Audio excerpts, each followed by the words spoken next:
तो असंभव को भी संभव किया जा सकता है। मेरे प्यारे देशवासियों, आज अप्रैल का आखिरी रविवार है।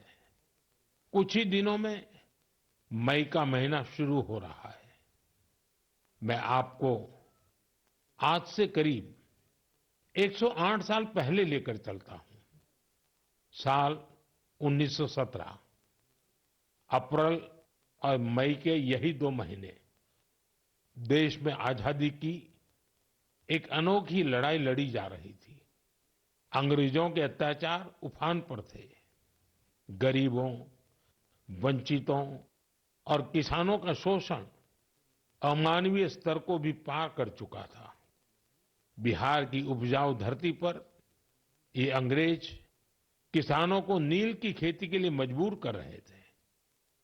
नील की खेती से किसानों के खेत बंजर हो रहे थे, लेकिन अंग्रेजी हुकूमत को इससे कोई मतलब नहीं था।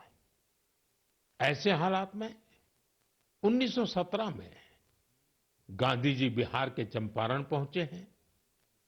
किसानों ने गांधी जी को बताया, हमारी जमीन मर रही है, खाने के लिए अनाज नहीं मिल रहा है। लाखों किसानों की उस पीड़ा से गांधी जी के मन में एक संकल्प उठा।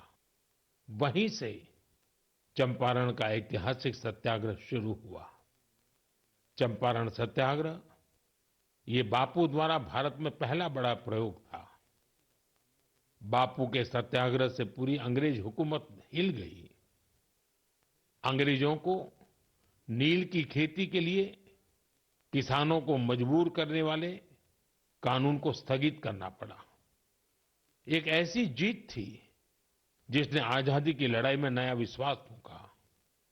आप सब जानते होंगे, इस सत्याग्रह में बड़ा योगदान बिहार के एक और सपूत का भी था, जो आजादी के बाद देश के पहले राष्ट्रपति बने। वो महान विभूति थे डॉक्टर राजेंद्र प्रसाद। उन्होंने चंपारण सत्याग्रह पर एक किताब भी लिखी, सत्याग्रह इन चंपारण। ये किताब हर युवा को पढ़नी चाहिए। भाइयों बहनों, अप्रैल में ही स्वतंत्रता संग्राम की लड़ाई के कई और अमिट अध्याय जुड़े हुए हैं। अप्रैल की 6 तारीख को ही गांधी जी की दांडी यात्रा संपन्न हुई थी। 12 मार्च से शुरू होकर 24 दिनों तक चली इस यात्रा ने अंग्रेजों को झकझोर कर रख दिया था। अप्रैल में ही जलियांवाला बाग नरसंहार हुआ था। पंजाब की धरती पर इस रक्त रंजित इतिहास के निशान आज भी मौजूद है। साथियों, कुछ ही दिनों में 10 मई को प्रथम स्वतंत्रता संग्राम की वर्षगांठ भी आने वाली है। आजादी की उस पहली लड़ाई में जो चिंगारी उठी थी, वो आगे चलकर लाखों सेनानियों के लिए मशाल बन गई। अभी 26 अप्रैल को हमने 1857 की क्रांति के महान नायक बाबू वीर कुंवर सिंह जी की पुण्यतिथि भी मनाई है। बिहार के इन महान सेनानी से पूरे देश को प्रेरणा मिलती है। हमें ऐसे ही लाखों स्वतंत्रता सेनानियों की अमर प्रेरणाओं को जीवित रखना है। हमें उनसे जो ऊर्जा मिलती है, वो अमृतकाल के हमारे संकल्पों को नई मजबूती देती है। साथियों, मन की बात की इस लंबी यात्रा में आपने इस कार्यक्रम के साथ एक आत्मीय रिश्ता बना लिया है।